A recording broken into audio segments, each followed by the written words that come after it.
नमस्कार, मैं हूं गोपाल राजपूत। मेरी दिल्ली मेरी शान की खास मुलाकात में एक बार मैं फिर आपका स्वागत करता हूं। आज हम आपकी मुलाकात कराने जा रहे हैं all India Valmiki youth front के संयोजक व अध्यक्ष, जो कि एक एनजीओ है, सामाजिक कार्य के लिए लगी रहती है और जगह जगह जाके सरकारी योजनाओं को जन जन तक पहुँचाती है, साथ में शिक्षा के लिए एक बड़ा काम करती है। और डिकोले जी के बारे में एक बात कही जाती है, जब भी मजदूरों के, सफाई कर्मचारियों के हितों की बात होती है तो दिल्ली में बढ़ चढ़कर ये अपना योगदान देते हैं और उनके हितों के लिए कार्य करते हैं। स्वागत है आपका सर मेरी इंसान की खास मुलाकात में। सर, जहाँ तक मैं जानता हूँ, आपकी जो लड़ाई होती है हमेशा सफाई कर्मचारियों के हितों को लेकर। तो जैसा कि अभी खबर आ रही है कि तीनों निगमों को एक कर रहे हैं। अक्सर जो सबसे बड़ी समस्या है पूर्वी दिल्ली नगर निगम, उत्तरी दिल्ली नगर निगम और निकाय की, कि चाहे एक हो, चाहे तीन हो, चाहे कुछ भी, लोगों की सैलरी समय पर नहीं मिलती। एक तो आप हमें ये बताइए कि एक होने से आपको सरकार से क्या मिलता है? तो जहाँ तक गोपाल भाई, पहले तो आपका धन्यवाद है और आपके चैनल का, मेरे एक्शन जो आपका चैनल है मेरी दिल्ली मेरी शान, उसके लिए गोपाल जी क्या है कि समय से रुपये 2000 जब दिल्ली के अंदर कांग्रेस की सरकार थी, आदरणीय हमारी शीला दीक्षित जी, उनके समय में 3 विभाजन हुआ था। एमसीडी का 3 विभागों में बढ़ गई थी, नॉर्थ ईस्ट और वेस्ट साउथ के अंदर जो है ये। लेकिन जिस प्रकार आज दोबारा से जो एक पहल निगम के द्वारा जो हुई है, कि हमारे जो अधिकारी एमसीडी के, उनके द्वारा जो फिर दोबारा से इनको एक करने का जो प्रयास जो किया गया है, पहले तो मैं उन सबका, अपने कमिश्नर साहब का और जितने भी आला अधिकारी हैं उन सबका मैं आपके चैनल के माध्यम से, आपके माध्यम से सबका मैं पहले तो बहुत बहुत धन्यवाद करना चाहूँगा कि जो है कि पहले बहुत ही अच्छी, और जितनी भी इसकी तारीफ की जाए हम, एक बहुत अच्छी पहल उन्होंने की है, जिससे कि आना भी जो अप्रैल की जो 18 तारीख गई हैगी, उसमें देश के महामहिम हमारे राष्ट्रपति जी ने मोहर लगा करके उसको मंजूरी दे दी है, तीनों निगमों को एक करने की जो है। जहाँ तक सैलरी का जहाँ तक सवाल आता है, और या जहाँ से जितने भी हमारे लाभांश जो एमसीडी सफाई कर्मचारियों से क्या, और जितने भी एमसीडी के जितने भी विभाग हैं, मैं सभी के लिए कहूँगा, ना कि केवल के सफाई कर्मचारियों के लिए, क्योंकि जितने भी हमारे एमसीडी के अंदर जो मुलाजिम है, हम तो चाहते हैं कि सबको समय पे वेतन और समय पे सैलरी और समय पे सुख सुविधाएं टोटल सब चीज मिलनी चाहिए। अगर निगम एक होता है, दिल्ली देश की राजधानी है, लोग कहते हैं कि मेरी कभी कर्मचारियों से बात होती है कि सर अगर हमें अच्छे उपकरण मिले, हमें जूते ड्रेस बड़े मिले, तो हम दुनिया के किसी भी स्थानीय निकाय से ज़्यादा बेहतर काम कर सकते हैं, ज़्यादा अच्छा माहौल दे सकते हैं। तो आप उसे किस तरह? देखो, आपने बढ़िया अच्छा क्वेश्चन किया, मुद्दा उठाया है ना। ऐसा है गोपाल जी, जैसे कि जहाँ तक सुख और सुविधा की जो बात आती है, जिस प्रकार आज बड़ा तेजी में 2020 से अब 2022 चल रहा है, अप्रैल का लास्ट खत्म होने के लिए जा रहा है, जिस तरीके से फिर दोबारा से दिल्ली के अंदर क्या, दिल्ली के अनेकों स्टेटों के अंदर कोरोना फिर दोबारा से फैलता जा रहा है। और अगर बिगड़ सुख और सुविधाओं के, हमारा जो सफाई जो सैनिक है, जो देश के प्रधानमंत्री आदरणीय नरेंद्र मोदी जी ने भी उनको एक बड़ा ही अच्छा एक सम्मान शब्द दिया कि स्वच्छता सैनिक के रूप में इनको सफाई कर्मचारियों को बोला उन्होंने जो है। लेकिन मैं एक बात कहना चाहता हूँ, अगर उनको सुख सुविधा जैसे ग्लव्स है, बूट्स है, मास्क है, सैनिटाइजर है, अगर हमारा जो कमिश्नर साहब है, अगर डिपार्टमेंट, अगर इन सभी को अगर इस तरीके से मूल अगर सुविधाएं मिलेगी, जबकि 20 से और 22 तक इनको कोई मूल सुविधाएं किसी भी प्रकार की कोरोना जैसी महामारी में इनको नहीं मिली, लेकिन उसके बावजूद भी ये जो है कोरोना जैसी महामारी में अपनी नेक और ईमानदारी के साथ इन्होंने काम करा। और कितने ही भयंकर इस बीमारी के अंदर हजारों संख्या के अंदर जो है आदमी इतना मरा, जबकि उनके पास ग्लव्स नहीं, कोई बूट नहीं, कोई मास्क नहीं, मुंह पे कोई सैनिटाइजर नहीं। उसके बावजूद भी हमारे आदमियों को हॉस्पिटलों के अंदर भी भेजा गया, शमशान घाटों के अंदर भी भेजा गया। जो कोरोना काल के अंदर जो मृत्यु जिनकी हो गई, जो अपने परिवारों से जो हमेशा के लिए बिछड़ गए, उन बॉडियों को इन्होंने उठा के शमशान घाट तक पहुंचाने का काम करा, बाहर से हॉस्पिटलों तक पहुंचाने का काम करा। लेकिन मेरे को एक दुख जरूर है इस बात का, जो है मैं इस बात को कहना भी चाहूंगा कि डिपार्टमेंट ने, एमसीडी ने कभी भी अपने इन सैनिकों की तरफ, इन कर्मचारियों की तरफ अपने बिल्कुल नहीं देखा, ना इनको कोई सुख कोई सुविधा इनको नहीं दी। वो तो सुख और सुविधा की तो बहुत दूर की बात है कि, लेकिन इस जैसी महामारी के अंदर आदमी एक भूख से भी मर आएगा। आज डिपार्टमेंट की इसकी इतनी दुर्गति है कि लोगों को 5-5, 6-6 महीने हो जाते हैं, वेतन नहीं मिलता। और आज फिर वही दोबारा से स्थिति हो गई है। नॉर्थ के अंदर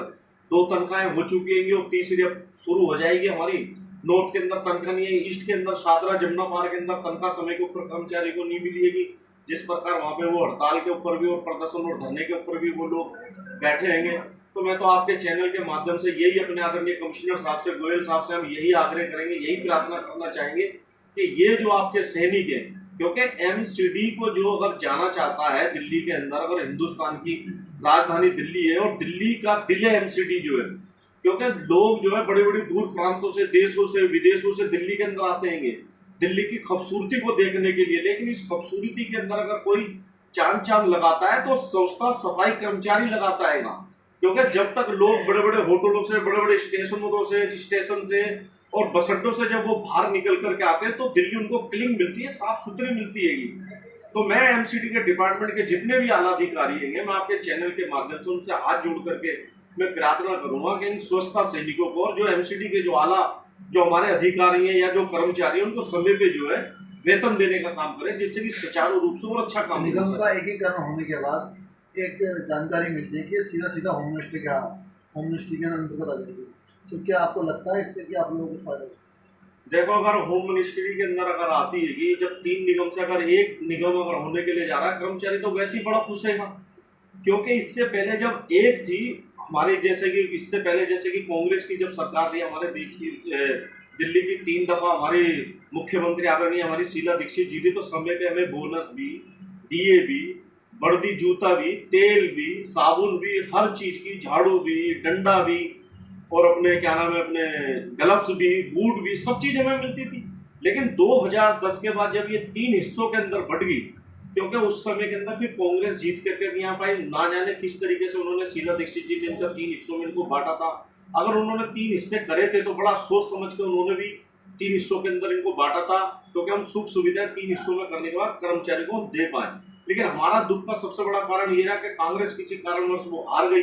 और बीजेपी 15 साल से जो है शासक रहेगी बीजेपी निगम के अंदर जो है। लेकिन इस 15 साल के अंदर बजाय कोई सुख सुविधाएं हमें मिलने के एमसीडी के कर्मचारी को दिन प्रतिदिन, साल 2 साल और 5 साल 15 साल एमसीडी जो है कर्मचारियों की सुख सुविधाओं से पीछे होते चले गए। मूल सुविधाएं जो है कर्मचारियों को एमसीडी के नहीं मिली। एक जब सफाई कर्मचारी काम करता है, दिल्ली के अंदर घुसपैठ लगातार बढ़ रही है, सबसे ज़्यादा लोड उसके ऊपर पड़ता है। बांग्लादेशी आ गए, रोहिंग्या आ गए, क्योंकि वो तो व्यक्ति को एक सैलरी मिलने एक जगह उसमें सफाई का जो लोड जब पड़ता है सबसे तो पहली मार पड़ती है सफाई कर्मचारी को पड़ती है। तो आप कितना मानते हैं घुसपैठियों से परेशानी होती है सभी का? देखो, ऐसा है, आपने ये भी अच्छी मुद्दा रखा, अच्छी बात रखी। साधन कमाएंगे, लोग ज़्यादा होंगे तो ऑटोमेटिकली उससे क्या है कि जिस तरीके से दिल्ली के अंदर जो जनसंख्या जो प्रॉपर जो जनसंख्या है उससे तो आने वाला जिस तरीके से बांग्लादेशी आ रहे हैं दिल्ली के अंदर, आने वाला समय खतरनाक हो सकता है दिल्ली के लिए। सर वो एक अलग बात है, लेकिन एक तो कर्मचारी है, कोई चाहे दिल्ली पुलिस का कर्मचारी है, चाहे जल बोर्ड का कर्मचारी है, सब साधन सीमित है, जनसंख्या विस्फोट लगातार हो रहा है, वो कहाँ तक संभालेगा उसको, कैसे? देखो, उसका ऐसा है जिस तरीके से दिन प्रतिदिन जगह जगह कब्जे होते जा रहे हैं, जगह जगह नॉर्थराइज कब्जे हो रहे हैं, नॉर्थराइज मकान बन रहे हैं, नॉर्थराइज एक छोटी सी झुग्गी से फिर वो मकान बन जाता है, मकान से आलीशान वो कोठियां बन जाती हैं, जबकि वो दिल्ली के नमुंदे रहने वाले नहीं, उनके पास कोई आईडी नहीं। लेकिन यही नहीं समझ में आता कि एक छोटी सी झुग्गी से कितना बड़ा उनका घर किस प्रकार बन जाता है जो। और आप जैसा कि अभी आपने अभी पिछले 1 हफ्ते आपने देखा होगा पूरी दिल्ली के अंदर जहांगीरपुरी की न्यूज जो है छाई रही है बांग्लादेशियों को लेकर के, इतना जबरदस्त वहाँ क्राइम और चारों तरफ पूरी दिल्ली का गंद वहाँ जाकर के इकट्ठा हो जाता है। जहांगीरपुरी के अंदर जो पुनवास कॉलोनी आएगी उसके अंदर देख लो, भलसवा गांव देख लो, भलसवा जो डेयरी है कि वहाँ देख लो, वहाँ भी इन्होंने बांग्लादेशियों ने चारों तरफ दुनिया भर का गंद फैला रखा है। जहांगीरपुरी के अंदर एक एमसीडी कॉलोनी आती है जो पुनवास कॉलोनी है, बाबा साहब भीमराव अम्बेडकर के उसमें राजीव गांधी आवास योजना के तहत आदरणीय शीला दीक्षित ने सफाई कर्मचारियों को राजीव गांधी आवास योजना के तहत वो एमसीडी के फ्लैट दिए थे। उन फ्लैटों तक के अंदर जो है कब्जे लोगों ने कर लिया बांग्लादेशियों ने, और अपना जितना भी गंदा आता है उसके एमसीडी फ्लैटों के अंदर वो रखते हैं बोरे, जो आज भी वहाँ मौजूद हैं। लेकिन जिस प्रकार वहाँ पे दिल्ली पुलिस की मैं प्रशंसा करना चाहूँगा, तारीफ करना चाहूँगा, और साथ के साथ एमसीडी की भी कि जिस तरीके से कम समय के अंदर उन्होंने जितना जो कब्जा नॉर्थराइज था, अगर उनको थोड़ा सा अगर समय मिल जाता तो मेरा अपना ऐसा मानना है कि वहाँ से काफ़ी गंदगी जो है साफ हो जाती। लेकिन वो आदरणीय वो हाई कोर्ट का आदेश था, लेकिन वो भी हमें मानना था हाई कोर्ट का जो आदेश था उनका पालन हमारा फर्ज बनता है करने का। किसी कारणवश वो फिर जो है बुलडोजर रुक जाता है, जिससे कि वो थोड़ा काम रुक गया। लेकिन मेरा अपना ऐसा मानना है कि अगर हाई कोर्ट से अगर आदेश होता है एमसीडी को दोबारा से, तो जितना भी पुनर्वास कॉलोनियों के अंदर या दिल्ली के अंदर जहाँ जहाँ नॉर्थराइज जो कार्य हो रहे हैं, नॉर्थराइज जो कब्जे हैं, एमसीडी उनको हटाने का काम करेगी पूरी ईमानदारी से। ये थे खन्ना टिकुले जी। उन्होंने बताया कि निगम में अगर एकीकरण होता है तो हमारे लिए गौरव की बात भी है, भ्रष्टाचार भी कम होगा और लोगों को सुविधाएं मिलेंगी। ऐसा उम्मीद करते हैं आने वाले समय के अंदर। और हम अब एक नए मुद्दे में बात करेंगे। सर, आपने बताया कि जो जब दिल्ली के अंदर जनसंख्या विस्फोट होता है तो चाहे पुलिस कर्मचारी हो चाहे सफाई कर्मचारी, दोनों को समस्या को सामना करना होता है। और कौन सा ऐसा मुद्दा है जो कि इनके हित पर? मैं वही चीज़ कहना चाहूँ। देखो सन 2000 उसमें 1995 के अंदर एक भर्ती वहाँ हुई थी अप्रैल के अंदर पूरी दिल्ली के अंदर, जिसमें सिविल लाइन भी एक आता है फर्स्ट के अंदर की। उसके बाद और आप 2022 लगने जा रहा है, किसी भी प्रकार की किसी भी डिपार्टमेंट में कोई वैकेंसी नहीं है। आज एमसीडी का कर्मचारी इतना जो कुछ तो कारणवश बीमारी के कारणवश मर गया, कुछ रिटायर हो गया, कुछ एक्सीडेंटों के अंदर हमारा कर्मचारी गुजर जाता है, मर जाता है। लेकिन किसी भी प्रकार की कोई भर्ती यहाँ पे नहीं हुई है, जिससे कि दिल्ली की जो जनसंख्या वो दिन प्रतिदिन बढ़ती जा रही है। जिस तरीके से पूर्वास कॉलोनियों के साथ साथ जो और कॉलोनियाँ जैसे बनने के लिए जाने से, बुराड़ी के अंदर आप ले लो, साबा डेरी के अंदर आप ले लो, और बहुत सी ऐसी जगह है कि जहाँ पे नई कॉलोनियाँ बनने के लिए जा रही हैं बसने के, लेकिन कर्मचारी की हमारी जो है जनसंख्या कम होती जा रही है। तो मैं आपके चैनल के माध्यम से एक बात और कहना चाहूँगा कि एमसीडी के अंदर एक वैकेंसी और एक नई भर्ती जो है होनी चाहिए, क्योंकि जिससे कि दिल्ली का और सुचारू रूप से अच्छी तरीके से एमसीडी काम कर सके, अच्छी तरीके से